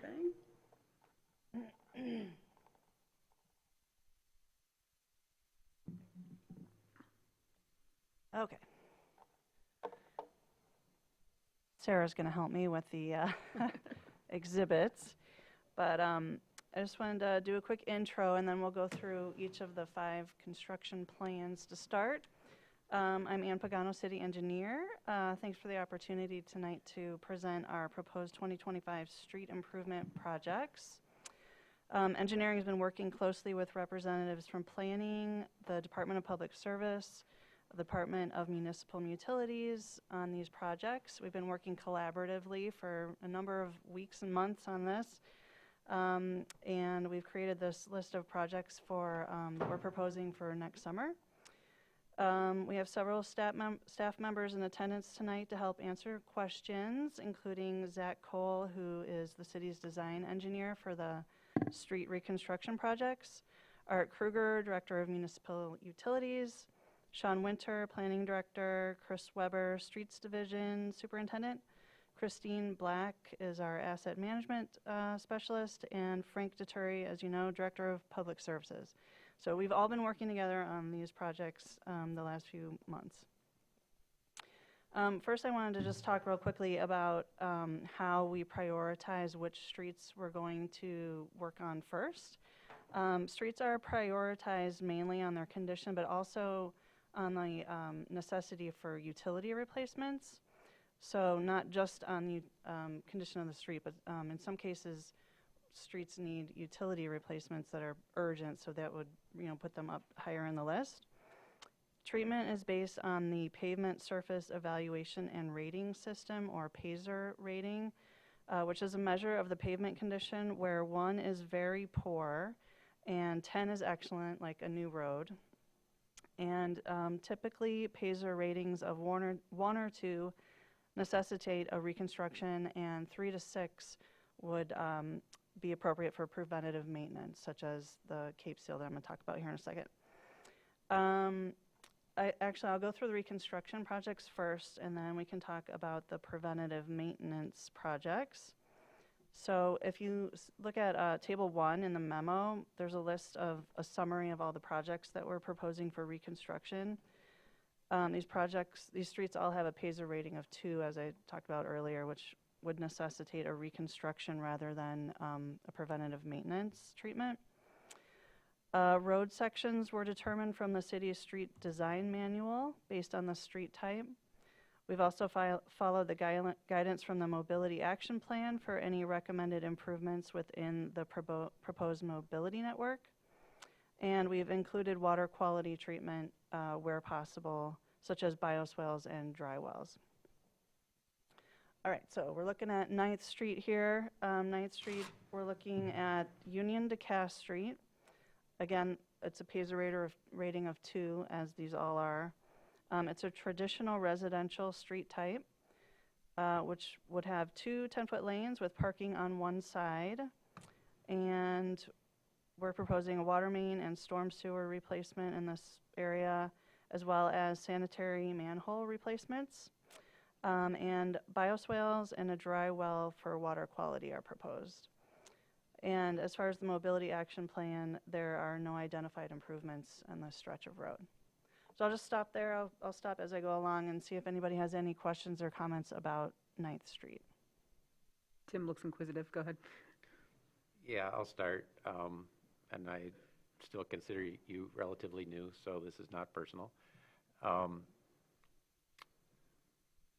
But the previous city commission had a goal of looking at, a priority of looking at all of our goals and actions through the lens of the climate crisis. And rebuilding streets, to me, is pretty high on that list. Hasn't gotten a lot of traction yet, but with that said, I think all of these streets should be rebuilt as narrow as possible. Should always adhere to it's not an ordinance, but we have something about trees someplace. We had a tree subcommittee that I served on that street trees should be every 30 feet, planted on center. And then I'm very concerned about the dry wells and introducing more microplastics into our environment, even if they're buried for a century. It's still microplastics. And what are we actually achieving with those? And then the bioswales, I would hope that the design we're using for bioswales has been proven by a different community already, and we're not trying to make it out of whole cloth. For example, New Haven, Connecticut has extensive experience with bioswales, and they actually borrowed their design and modified it from New York City. Not that New York City is a place to go to for anything, but we don't need to invent the wheel. We can learn from somebody else and do something that's successful with possible modifications. And then, since you're on 9th Street, and I noticed comparing street to street, maybe you can speak to why some streets get bump outs and others do not. Like, to me, that's part of narrowing the street, but especially the, safety. We were talking about pedestrian safety and all. To me, the default should be a bump out at the corner, unless there's a very good reason not to have a bump out at a corner. I know expense sometime is a thing, but we only rebuild streets occasionally, so here's the opportunity. So, thank you. Again, it's not personal. It's just. Yeah, no problem. I appreciate your input. There'll be public comment after this item. I'm sorry, we have to let the presentation go, and then we do public comment at the end. But we will allow the time, because we don't always do that for study sessions, but I wanted to let you know we will do that for this one. I might ask Zach if he could help me with these questions, some of these questions regarding the bump outs. Yes, the street, we don't have any bump outs, right? Well, while he's coming up, like, to me, as far as narrowing the street, like, we have it designed in to have no parking here to corner signs. So how about we just narrow the street? Rather than having a sign and having pavement that's not allowed to be used, how about we have a larger tree lawn there, right? So. Well, I will say we used the street design manual as one of the tools and the guidance. Right, that we have and to again, use. it predates you, but the street design manual was created by staff, never got approved by the city commission at the time because the city commission wasn't interested, so it became an internal document for staff. So there's always been a tension about that street design manual. Okay. Thanks. Do you have anything you wanted to add? Yeah, just one thing. So, Zach Cole, City Engineering. Tim, to your comment for the bump outs, the street could easily have bump outs on it. There's nothing wrong with that. That's kind of the reason we brought it here. You're gonna think I'm silly for doing this, but sometimes you gotta leave some low-hanging fruit, right? So as you see, 12th Street will have bump outs, as to your point, they're 20 feet to the first parked car. It's pretty obvious if you're not using the pavement, no reason it can't be grass or bioswale or whatever you're turning it into, so. This is one of those, we're pushing the cart kind of before the horse. We're coming to you guys before we were 100%, so we had to cram some of these together really fast. But we're also trying to get other projects out, into other zones, being like, water main permits, sewer permits. There's other things that we have kind of going in the works as well, so some of these were left a little short, but we are intending to do bump outs in the street. Thank you. Thanks, Zach. Go ahead, Heather. I totally support bump outs and narrowing the streets. I mean, if it's easy to add a bump out, how easy it is to narrow the streets, since you have to pull it all up anyway, make it narrow. There's nothing that slows traffic like a narrow street. Narrow streets are safer streets. Here comes Mr. Cole. Yep, sorry, Zach again. To speak to the narrower streets, so this street is going to see chicaned parking, if that makes any sense. So there will be parking on the north side for the first block, and then parking on the south side for the second half of that same block. So it'll be very similar to 12th Street. So currently this street is, we found this out kind of late, but it's a snow plow route where you can park on one side of the street in odd days and the other side of the street in even days, which makes zero sense to anybody who drives a car, walks, or whatever. It doesn't matter, but to create some form of order, we will do some chicaned parking, similar to other roads.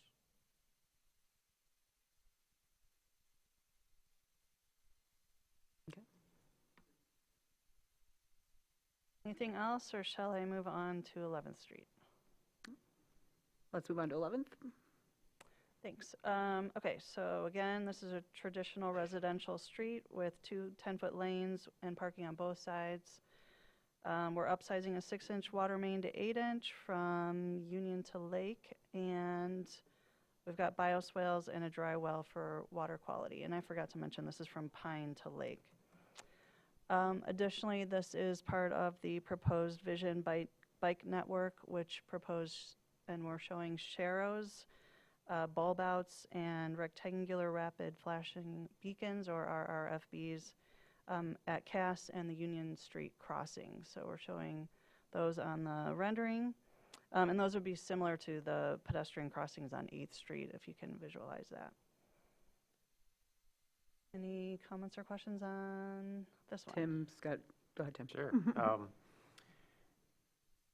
Yeah, the Sharrows, I looked at page 58, I think that's referenced in the Mobility Action Plan. And that, best I could tell, that references speed limits, but doesn't reference traffic volume.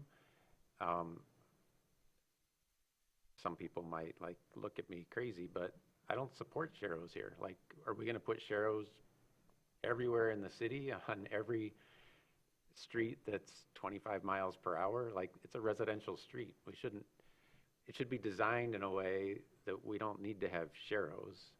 I mean, half the time it's dark, and half of that, the other half, it's winter. So, and it's a residential street. Like, I don't get, especially 11th Street. Like, does it really have traffic volumes that it warrants that? Maybe that's not you. Maybe that's Right, again, Mr. we use Winter. the mobility action plan as a guide for, yeah. how to It seems make like decisions. there should be the equivalent of a warrant. Like, there's this much motor vehicle traffic, and therefore, let's put a sharrow down to remind people. Like, I bike 8th Street. I biked 8th Street today, and people think, I'm stupid for doing it. But 8th Street East, like, how about a sharrow there? Between Union and Cass and east of Cass. Of course, it wouldn't show up in the snow today, like, to my point. But I don't know. I just like, let's not do things just so we can pat ourselves on the back to say, hey, look, we did something for cyclists. Like, if it doesn't make sense, let's not spend the money. And then the RRFBs, I would rather see the stop for pedestrians. Like, if our point is pedestrian safety, we have a stop for pedestrian ordinance with the in-street signs that could be put in the street on Cass and Union to remind motorists that they are supposed to stop, whether or not the signs are there. And those are a lot cheaper than the RRFBs, and I think they work just as well. Just my observation.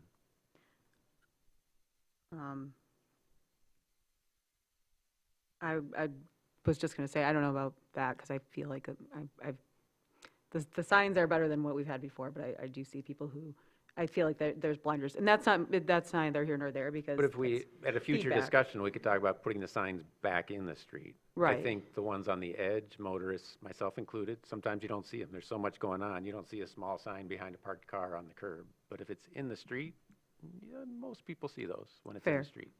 What I was going to say, though, originally on this is, thank you for bringing 11th Street forward. I know that especially the block between Cass and, am I flipping it? Cass and Lake, where I have previously lived in my life, but also we hear come up every year when we have discussions about street, has been a source of consternation to many people, as one of the, often told to me as the worst part of one of the worst stretches of street in the city of Traverse City, with all the different topography, if you will, there.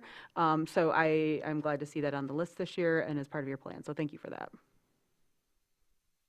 I think that Okay, probably anything does it. else on 11th? All right, going on to 12th. This is from Union to Cass. Traditional residential, 2 10-foot lanes with parking on one side. As Zach mentioned, it will be kind of staggered parking on either sides of the street, and we'll be working with others and Nicole and parking on that. For utilities, we're going to be replacing a couple of fire hydrants and then adding bioswales for water quality as well. And there were no identified improvements in the mobility action plan in this section of street. Good. Any internal discussions yet, or discussions with Deering's on the corner of Union and 12th there? Yes, who- thank you for asking that. We met with them. Great. A representative from Deering's a couple weeks ago, so we're having conversations with them. Great. Okay, thank you. But And then, I guess back to the chicanes and parking this side and that side, like, I get the intent, but, that relies on cars being parked there. Again, is there a way to just narrow the street? Like, if parking's only on one side, to me, that means the street can be even narrower, and maybe make a real chicane, not just a parking chicane, like have it, we've all seen photos of that, where it's curbs bumped out on one side for part and curbs bumped out on the other for part. I don't know, just consider creative things. I think it's been a long time since a city commission has turned down a proposal from the engineering department because it was just a little too radical.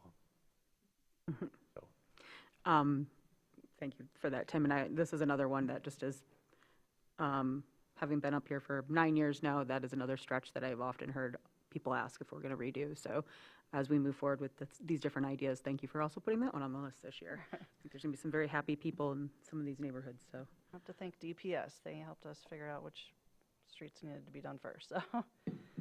Okay, then moving on to Fulton. This is currently a gravel street. It's the last two of the last 3 gravel streets we're proposing to pave, so that's Fulton and Griffin, which I'll talk about next. This is from Jefferson to Randolph, traditional residential with 10-foot lanes, but this one's a little different. There's not room for on-street parking in this area without significant, expansion of pavement. So we're just going to do the 2 10-foot lanes, and there are no identified improvements in the mobility action plan on that one. Go ahead, Heather. Yeah, I'm very curious about this one because there's a lot of water that runs down that hill, and then that street is at the bottom of the hill. So the water is hitting the gravel street and draining to a certain extent. Now you're going to pave all that off, and your solution is to leave the ends of the driveways gravel. So that means that the water is going down at the ends of the driveways and it's going under the street. Well, I always had the impression from somewhere that by doing that, you're pushing the water under the street and you could get sinkholes or collapses. Right. Not only that, but where is your water main? If the water main is running under those driveways, then you're putting even more pressure because the water's coming on top of that water main. And I know from personal experience that this is what happens. The water main can break. So and there are no additional drainage solutions here. That's the drainage solution. I don't know. It doesn't make any sense to me. I don't think it's all shown on this rendering. Yeah, please. Maybe the curve is probably what we need to. So it's not very easy to see, but there is an asphalt curb on the edge of the street to gather water as it comes off of Randolph and to collect water that will collect on the road, being that it is paved. In an engineering sense, gravel roads, gravel driveways, anything that is gravel is considered an impervious surface. It's calculated at 0.98, as asphalt is also like 0.99 on impervious area in most hydrology calculations. It varies, we're talking 0.01 on a percent scale to 100. So it is treated like it's an impervious surface in all calculations. Our drainage solutions that we've put in for this were also put in back on the Jefferson and Madison project. So just around the corner, like maybe 250 feet beyond what you can see there, there is a dry well to capture water coming in out of this drainage district, which is half ours and half Garfield Township's, even though we collect all the Act 51 monies for this. So we are treating this water that comes from this area. It was meant to alleviate the pressure on our existing storm system by draining a good portion of the volume that comes out of this area of the map. Not all, but a good portion. But if you're treating gravel like an impervious surface, which not in my driveway, it's a pervious surface, then what's the point in putting it in there anyway? Why are you doing it? The asphalt you're asking? So the reason for paving as opposed to leaving as gravel is gravel will wash fines into the system, which clogs up your catch basins, your regular structures. You end up with like a gravel street inside your storm mains. And so it requires more maintenance on our city staff to go and clean all those back out, to take it out. And then they add gravel the following year to build that back up. I'm sorry, Commissioner Shaw, were you asking if the gravel and the asphalt are treated as impervious, then why have the gravel at the end of the drives? Why is the gravel at the end of the driveways? So the gravel is put at the end of the drives as opposed to paving it because a lot of these folks don't have hard surface driveways, and putting a 2-foot or a 4-foot or even a 5-foot stretch of pavement at the end of these driveways where some slope up, some slope down, it's gonna break off and it's gonna deteriorate a lot faster because it's a hard, soft, short edge, whereas the edge of our paved surface is gonna be well over 3.5 inches. And it just seems like an investment that's not prudent on a city tax dollar basis. Tim? Yeah, is the water that's flowing down Randolph Street, does it continue on Randolph, or does it make a right turn onto Fulton? Both, actually. So the hill is actually steep enough that it goes in both directions. Is that been, like, I'm sure it was discussed, but any discussion about keeping it going down Randolph as opposed to letting it take a right turn on Fulton? In this project, no. The main intent was to bring our gravel street back up to an asphalt condition so we can reduce the maintenance on this road. But as far as carrying Randolph, typically we carry curbs around the corners all the time in town. Oh, no, I know that, but just as you're well aware, that whole neighborhood and that slope It's a lot is of water. significant, and we're in slightly drier times now, but there'll be wetter times again in a few years likely, and just, I guess, please consider it within the department, a little discussion of, is this an opportunity to, maybe it's add a little catch basin around the bend in your new curb that connects back to Randolph? Like, is there something so there aren't regrets 5, 6, 7 years from now, because this was an opportunity? Thanks. And then, question, Garfield was mentioned, is the line between City and Garfield down the center of this street? Correct. And if it is, are we asking Garfield for? So the part of the ask is the Act 51 monies. So we retain all the maintenance monies on the street. That means both sides, center line, length of road. There's no ask for monies because we already get money for maintaining the street. From the state. But that's the maintaining, but now we're actually constructing it. Like, does the maintenance money cover paving it?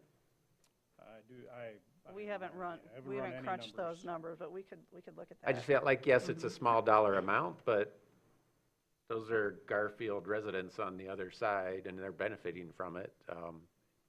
Just consider it, like, even if it's, $10, hey, how about $10? Help make this happen. Thank you, Commissioner Warner. Oh, sorry, and part of that, in my, long view, well after I'm gone, is I want those people to be part of the city, and so the less we give them for free, the better, because we need to encourage them to ask to be part of the city.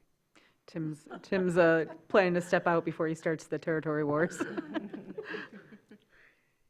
Okay, thank you for those comments. All right, I'm going to move on then to Griffin Street. So again, this is an existing gravel road. It's a shared street. That's the street type. We're looking at 10-foot lanes, and again, this one is pretty narrow, so there's no room for on-street parking. We're looking at a sewer replacement and a water main extension.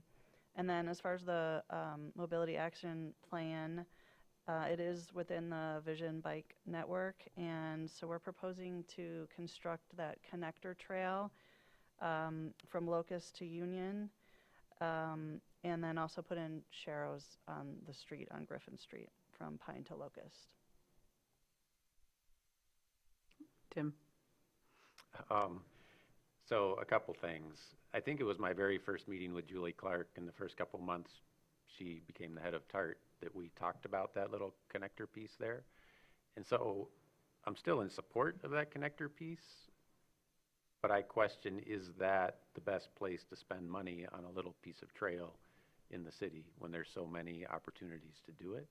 So just a question, like how do we justify that piece? And then 2 other quick things, like certainly a lack of trees along the state police property there. And then these little green crosswalk things, I'm not sure how well they work. If they're like crossing Locust, crossing Pine, crossing Union.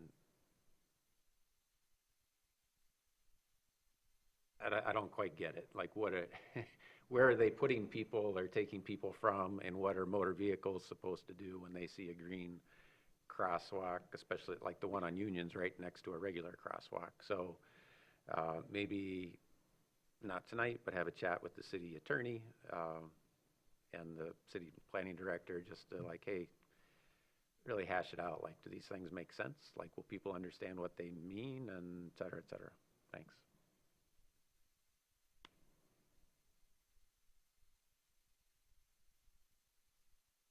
Okay, thanks for those comments. Anything else? Go ahead, Mitch. Yeah, I can say that it might be small, but I really do appreciate that little bit of connecting trail. It's not on my daily commute, but I have certainly biked through here, and when you're walking, you do have many more options of where to go. If you're biking, you can go a block to the south on 14th Street, but even without the poor condition of 14th Street pavement, even without the high traffic volume of 14th Street, it is an uncomfortable bike corridor, and I appreciate the ability to bike down Griffin Street as it currently stands, and would like just this little 50-yard bit to be allowable for me to continue. Thank you. Hi, Jackie. In terms of your priority setting, one of the things that I expected to see and didn't was traffic volume. And so there are some really kind of obvious, to me, sections of degraded pavement like 7th Street, which is a main route to Munson Medical Center and to Central Grade School. And I'm just wondering, are we being driven by what's happening under the street more than what's happening above the street and its actual usage in setting priorities? There are other factors that go into making these decisions, and traffic volume is one of them. I was just listing like the two main ones are definitely the condition of the street and the utilities, but there are a lot of other conversations that go on in the background that the folks at DPS have been analyzing for a while for these streets. And I'm glad you mentioned 7th Street. That is something that is on our radar, and we have been selected, not officially yet, but it looks like we're going to be getting some funding from the MPO for that street for 2028, I think it is. So that is something we're going to be starting to look at very soon. 3 years away. I would just say that the two streets that I pointed out were on people's lists when I was elected 9 years ago. And so, not that that's the way we should do things, but I think that sometimes the Payzer has been used in the past as one of the Payzer and the traffic, as well as the other volumes, have been used to push some of these off for a very long time as well. So while we know 7th is bad and maybe we can get it done sooner than 3 years, I would hesitate though before we maybe classify some of these as not as important because maybe they're not on 7th, or they're not as main of a thoroughfare in 7th, because a lot of these have been on this list for a very, very, very long time, more than 6 years. Would it be difficult to just include traffic volumes on the stretches that you're recommending for attention? The table that I put together, or is that what you mean? Yeah. Sure, I'd be happy to reissue that and provide that information. And just as a general practice, I think it would help the public, and it would certainly help those of us who are making decisions to understand more about the usage. Will do, thanks. Go ahead, Heather. Yeah, I totally support that, and I support even more grassroots user information. That when you do this, like this asset management plan, the 5-year asset management plan, that you take into consideration more than just these low Payzer ratings and utility needs, but you look at where users are really struggling. Like Carver Street we hear about a lot because of the speed issues. Garfield, which really isn't a street, it's a road, but it's certainly a place where I notice people struggling all the time, whether it's because of lack of sidewalks or because the sidewalks don't get plowed. In fact, today on my way over here, I was stopped at the Garfield and East Front intersection, and I saw a guy push a grocery cart across the Garfield, and then because the sidewalk wasn't plowed, he was pushing it down East Front in front of the old Rite Aid there. Anderson, Garfield, Milliken, I also see that as a possible solution to a huge struggle about how to get people across Peninsula Drive, the high school students and people who want to use Bryant Park. There's no way across, and the Eastern Avenue sidewalk is not going to fix that. So that's, I'd really like to see, we get a lot of emails, like we're having trouble on Carver, we're having trouble on 7th Street in its entirety is the only entire street we have that is a 2 as a PASER rating. I mean, wow. And boy, does that street get a lot of use. So the more we take into consideration these user problems for small fixes and large fixes and big, go crazy, do something big here, surprise us with how all mobility users can use our streets. Would be really appreciated. Thank you. Okay, thank you all so much for your comments on all those projects. I just wanted to also mention the schedule as of now is hopefully we'll be bidding this out in March-ish and then starting in May or June this summer. And of course, we'll be bringing it back to you for contract approval, if not more information before then. So, okay, then the pavement preservation, I don't really have slides for, but if you want to reference the table starting on page 4 of the memo, we have the list of the pavement preservation projects that we are recommending. It's quite a long list, so I won't go through each of those individually, but I will explain the difference between the different treatments that we're proposing. Most of them we're proposing Cape Seal, which we've used in the past. It's been very successful, and it has extended the life of the pavement for many, many years. I think Chris was saying up to 10 years, so I think it's a really valuable treatment that we can use. So Cape Seal involves a chip seal layer, which is about a ½ inch of chip, and then a micro surface on top of that. So it's smoother than your typical chip seal. It will look pretty much like a brand new road when we're done with it. Mill and fill, you're all probably familiar with that, where you remove a portion of the existing pavement and then replace it. You use a milling machine to do that, and then you replace it with new asphalt. Again, it will look like a new road, but it's not exactly brand new. And then overlay is sort of like the mill and fill without the mill, so you're just doing the fill part on top of the existing asphalt. As I said, Cape Seal is, I'm not sure if I said this actually, Cape Seal is considerably less expensive than mill and fill or overlays, which is why we'll be able to improve so many streets that are on that list with this preservation method. Our tentative schedule for that is to bid it a little bit later than the street reconstruction projects and do the work a little bit later, so it's a little staggered. Since we'll need to oversee the construction, we have limited staff, so we might not be able to do it all at one time, so we're kind of going to stagger it. So, do you guys have any questions about those projects? Go ahead, Tim. Thinking outside the box, Okay. a way to win points with people that bike in the community maybe. So like noticing Anderson Street is between Garfield and Milliken, and that's one of the crosstown bike routes, and there could be others on here. Would it be possible, like, you don't have to answer now, but to consider, say 2 days after the Cape Seal is done, to go along on the edge of the street with that mini steamroller thing, just to help smush it down a little bit. It usually happens naturally over several weeks with car tires, but if you could accelerate that process a little bit, the people that bike in the community would, I'm sure, take notice. So thank you. Okay. And just to clarify, Tim, are you doing that because I think that's a great idea. Are you saying that just because that's the crosstown, or are you also saying maybe like the higher volume or lower volume, or? You will higher volume streets that get Okay. cycle traffic, Great. right, that are used regularly. And I don't pretend to know of all these which ones are which, but I know at least some of them, like Anderson is.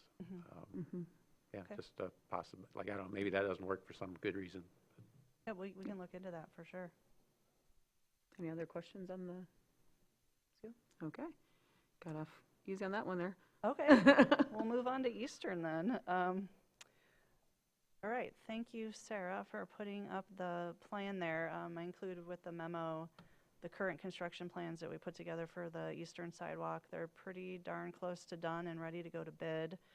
And just a reminder, on October 7th of last year, the commission directed the city manager to proceed with installation of a sidewalk on the south side of Eastern Avenue between Milliken and Peninsula Drive. We prepared the design plans and are, like I said, pretty much ready to go to bid. We've been coordinating with MDOT on their improvements at the intersection of Eastern and Peninsula. I'll just mention, I don't know if you can, hopefully you all have it on your screens, you can zoom in, but at the corner of Peninsula and Eastern, we would be constructing the ramp, the ADA ramp to the north, and then MDOT will come back. The schedule the way it is now, they'll be in there right after us, like a few weeks after us, and build the ramp going across Peninsula to the west, as well as pedestrian activated signals with the new signal that they're putting in there. So hopefully the timing on that is going to work out really well. I also wanted to mention there's no tree removals with this plan. You can see the kind of squiggly line is where the tree line is, and we are not going to remove any trees. And the schedule as of now is to advertise for construction probably next month. And then we would be doing the construction over the summer in June or July to be done before school starts in August.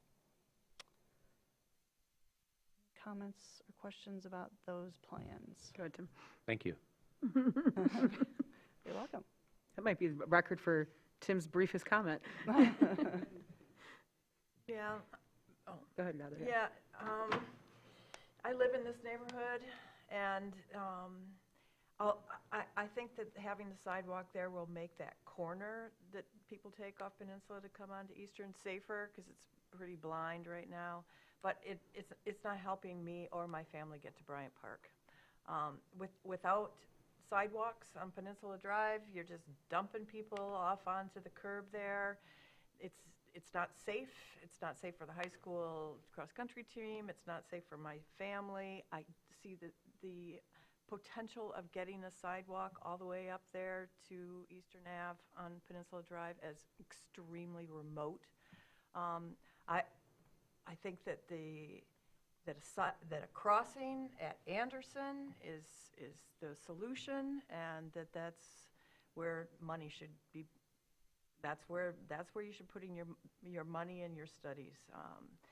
It's already built so that you could cross Milliken from the high school and go all the way down Anderson, and it's the only real solution I can see. Getting sidewalks on Peninsula Drive with the kinds of properties that are on there and those big trees. Don't think it's going to happen. And I'm asking both Heather this and in general, because I forget where the line is. That portion of the road there is fully city, correct? There's no MDOT territory there? At Anderson? At Anderson? If we were to try to put a crossing in there. Only when it gets to Garfield. Yeah, then that's it what- becomes MDOT. yeah. But MDOT said that they would put a crosswalk in if they had connecting sidewalks. That's the only way they would do it, Right. and they do exist. That's what I was just going to say. So where do we have some Anderson has a power and where do we sidewalk, have and to yield to Garfield. MDOT? Yeah. So, thank you.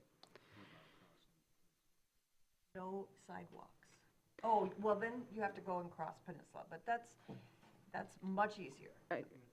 Oh, yeah, right there. Oh, I'm not disagreeing. I'm saying, They're rebuilding that curve so that it's going to have more of a stop. That's already in the plans. I think it's already funded. So that's easy to do. and I think that this is good to have in context of this conversation. I know Ann is here for the roads today, but I think that's good to have brought that up and add those notes. So thank you for that. And Ann? Thank you. That's it on my agenda, unless anyone has any other comments or questions. Any other? I also just want to thank everyone that engineering's been working with again, from DPS, DMU, and planning. We've just really enjoyed working together on these projects, so it's been a real team effort. That's great to hear. Thank you. Yeah, thank you. And when Ann has a chance to step away, we'll do public comment on this while she's still here, so she can take some further notes. If anybody needed to or wanted to make any public comment. So this is everything we've talked about today, or on this item, sorry. Karen Nielsen, 1223 Randolph Street. I'm a city resident. Tim, your questions about Fulton were spot on. We've lived in the house at the corner of Fulton and Randolph for 33 years. And gravel road is Fulton, but also the road past the city line going down to Hickory was also gravel and very hilly like that. Well, a few years back, when they were developing Hickory more, they paved that and took some of those bumps out. And what they did was create a speed lane for water coming down the hill. And for a while, again, for most of those 33 years, we didn't have a problem. But after that road was paved, we citizens found out by going out in the middle of the rainstorms that 75% of that water that was racing down the hill did not stay on Randolph as it should have. Instead, it was coming down Fulton. It ended up in the worst case when we had a really bad storm. The neighbor about a half a block away from us at the bottom of the hill got 3.5 feet of water in their basement. So we got the attention of the city, and the city was wonderful. They brought their engineers out and they looked at that intersection, and with what we neighbors were able to tell them, because we would go out there every rainstorm, and anyway, they put temporary things in there, and again, they watched the water to see where it was going, and they eventually built up that intersection. I think it was 12 or 18 inches. And they put in new kinds of storm drains that were angled, so instead of the water shooting up like a geyser because it was coming so fast down the hill, it actually was going where it was supposed to go, staying on Randolph, staying in the system. And so that's been in the last, Tim Lodge was still the engineer, but it was the last 5 years, so it's made a tremendous improvement on Fulton to answer a lot of your questions, so you guys don't have to do a lot of research. You've already done the work, and we thank you for that. The additional observation I will make, though, is that it's become, Fulton, a very popular place for the Norte to bring puddles of kids going up to Hickory. And a gravel road and bicycles and speed coming down the hill don't always mix. We've actually had a bicyclist come down the hill, go off the gravel, and actually touch our house to stop themselves. And so I'm pleased that you're going to pave it, because I think it will make it safer for those children as they come around those bends at fast speeds. But the city couldn't have been nicer about fixing that problem. Nobody that had the wet basements, and particularly that poor neighbor that had 3.5 feet in their basement, it's been cured. Great. So, thank you. Thank you, Karen. Any other public comment on this? Any of these? Justin Reed, 630 Cottage View, apartment 1B, Traverse City resident. So, there is a bioswale actually in the city limits, and that is off from, I believe, Madison Street, part of that reconstruction project. So if you want your data, that is always a good data point to look at, because it's something that we already have in the city, and that's a proven record right there. And also to talk about Griffin Street. Well, Griffin Street actually borders some of the schools. And Griffin Street, I would rather take that than 14th Street. I'd rather have that connection going across from Union, from Locust to Union, or Pine and Locust. But anyways, that is the easier way to get to the Boardman Lake Trail, accessing from the Commons, crossing Division Street to Griffin Street. And those little green lines that you're talking about, well, that's part of AASHTO. AASHTO has bicycle facility guidelines. That's part of it. So you can look that up. They've got, you can go online, you can actually look at their facility guidelines, and it's right there. So that's it. Thank you. Thank you. Any other public comment? Ma'am, do you want to bring a microphone to you? We can bring a microphone to you, right? Just wait one second. Is it regarding the projects here, or is it something completely different? Because we have general public comment coming up after this if it's, okay, wait for that moment. We'll bring it over to you in a moment then. No problem. I know procedure, if you're not at a lot of meetings, can get a little muddy, so we'll bring that over to you during general public comment and note you then. Any other public comment on these projects? All right, seeing none, then with that, we will end the study session portion and go to public comment. So sorry, Sarah, I was trying to keep you from sitting down fully, but you're just too quick for me. So we'll let you start, ma'am, and then if anybody else has general public comment, you can approach the podium after. Thank you very much. My name is Kathy Upjohn. I live at 340 East State Street. And I lived here for many, many years, and then I moved away for about 5 years, and I moved back last year. And the prices, you know, went way up for living, buying a place. Anyway, I'm just concerned about the main shopping restaurant area of Front Street because the rents have been rising so much. Businesses have closed, and my favorite place is going to be moving to another city pretty soon, and I'm really sorry about that. I doubt anything will happen, but is there any possible way, an ordinance about how much rent can be raised, be put into position? Okay, so the other thing is that the last place I lived was near a wonderful similar street of shops and restaurants. Because the rents were raised so much, it's now all banks and Walgreens. I mean, so I don't want that to happen to our wonderful little shopping area, you know, and that will make people not want to come here as much either, I don't think. So I just think it's something that's really important and to be aware of is that those owners of those shops and restaurants are being asked to pay higher and higher rents that they can't afford. So they're closing or moving away. Thank you. And while Sarah's retrieving your mic, we don't usually do interactions till after, but I did want to let you know that rents of any kind, rent control as it's called in a lot of areas, are actually illegal in the state of Michigan. That's something, though, that I do encourage people. That is one of those things, like we talked about at the last meeting. Reach out to our representatives in Lansing, Demoose, Roth, depending on which side of the city you're on, or Kofia. And that is, you know, that's just legislation change, but that's not something we can override here in the city. So I agree, we have a very lovely balance of local businesses here, and I think everybody wants to strive to try and keep that balance as best we can. Now that we've transitioned back to the main microphone, if anybody has any general public comment about any item, it doesn't have to be anything we talked about tonight, please feel free to approach.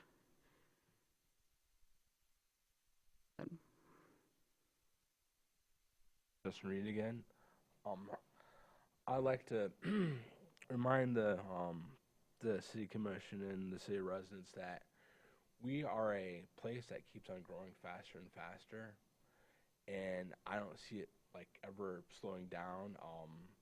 One significance is the new terminals not new terminals, but the new gates that they're adding out to the Cherry Capital Airport. That's just because we have so many people that come to Traverse City, and we're ranked number one on every single list that there is out there for us being a town in the city and that everybody else wants to be here. So I doubt that our city is going to slow down in growth. Thank you. Thank you, Justin. Any other general public comment at this time? Seeing none, any final comments from our commissioners tonight? I want to thank everybody for a really good, engaging conversation. I know that there were a lot of notes being taken. So with that, we will adjourn. Have a great evening, everyone. Be safe out there in the snow. Hey, Jackie, really quick. A lot of things I was going to add.